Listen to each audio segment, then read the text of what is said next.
Sonic Dream Team is here, and it is amazing! It's crazy to think that this game was announced a little over a month ago. Before the game's release, it was being compared to like Super Mario 64 and Sonic Adventure 2, so we all knew we were in for a good time. The only downside is that it was exclusive to Apple Arcade, which just absolutely sucks. So I got this game day one, and what do I think of it?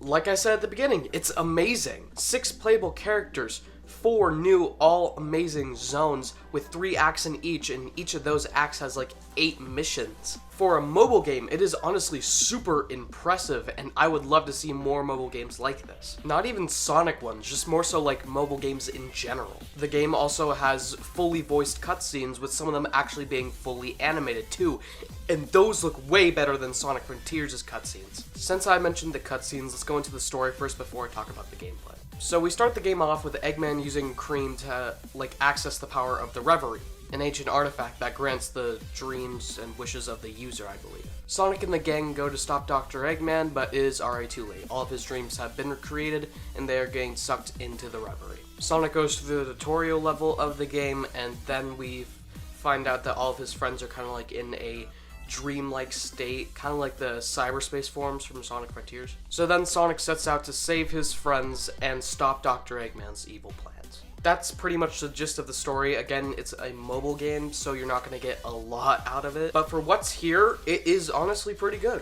The gameplay here is honestly not as good as I was expecting it to be. For example, the movement speed is very slow. I wonder if that's just so the game can kind of like keep up with you and it doesn't have to like push itself to load everything in, which is honestly pretty odd since this game seems to be pretty well optimized for Apple platforms. But anyways, all the characters have like different special moves. Like the speed characters have the air dash, the flight characters have like flying, and the like Knuckles and Rouge characters have like gliding. And climbing up walls too, don't forget that. Honestly, they're all really fun to play as, and I wish we got more time with them like individually. The playable characters here are Sonic, Amy, Tails, Cream, Knuckles, and Rouge, and they all pretty much play like similar to each other, like Sonic to Amy, Tails to Cream, and Knuckles to Rouge. But yeah, their voice actors all do fairly well, and I really enjoyed playing as all of them. The level aesthetics, even though they're like based on stuff that we've seen before, these all feel entirely new. Like Nightmare Maze, the beach one, the lava factory one, and Eggo City. Technically even the final level too, which is like kind of more so a boss battle than a level. But still, overall really good. The music is alright. I didn't really have much time to listen to it outside of like gameplay or just sitting on a screen long enough. The main intro theme is amazing, and I will definitely be putting that in the background of some of my videos now. The boss fights are honestly kind of underwhelming, like especially the first one. I feel like that one was way overhyped than what it probably should have been. But it's a tutorial boss anyway, so you're probably gonna get that, even though it only goes down in like 4 hits and it is just super easy. The second boss suffers through what Sonic Superstars' boss suffered through as well. It's just the waiting. I actually liked the third one. I thought that one was alright. The final one was awesome. It's like not even technically a boss though, since you only hit it once at the end and the rest of it's just kind of like a level. You could technically call it a whole new zone too. I would go that far. Let's talk about the missions within each act, because there's like 8 per each.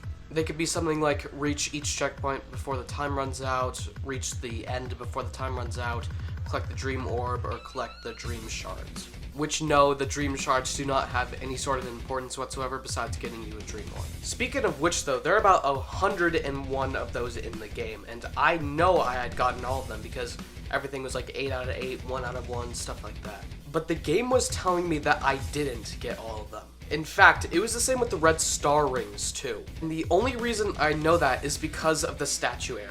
In the game, you can collect certain statues for getting certain achievements, like all the blue coins will get you, like, I don't know, 12 statues or something like that. But yeah, 2 of those achievements are getting all the red star rings and getting all the dream orbs, which I know I did. But the game was telling me that I didn't do that. It was also telling me that with some individual levels too, like, even though I had already gotten everything from there.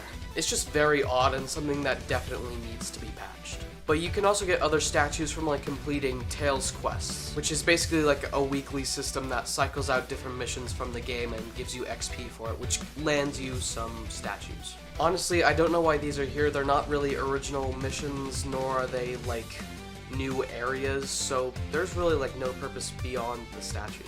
If you plan on playing Sonic Dream Team, I would absolutely recommend a controller. The touch controls are just totally so bad, especially if you're playing on a phone like I did. It gets annoying after like 25 seconds of trying to like do stuff with your fingers, and yeah, no, I would just not go through that hassle. Just play with the controller. The entire game though, if you're going for like 100% completion, is like, I don't know, maybe 7 to 5 hours long or something like that. I spent about 5 hours on the game and I haven't even 100%ed everything yet, so take that with a grain of salt. But yeah, that's pretty much all my thoughts on Sonic Superstars, and this has been my review, so make sure to subscribe because we're trying to reach 1,000 subscribers. Thank you so much for watching. Bye.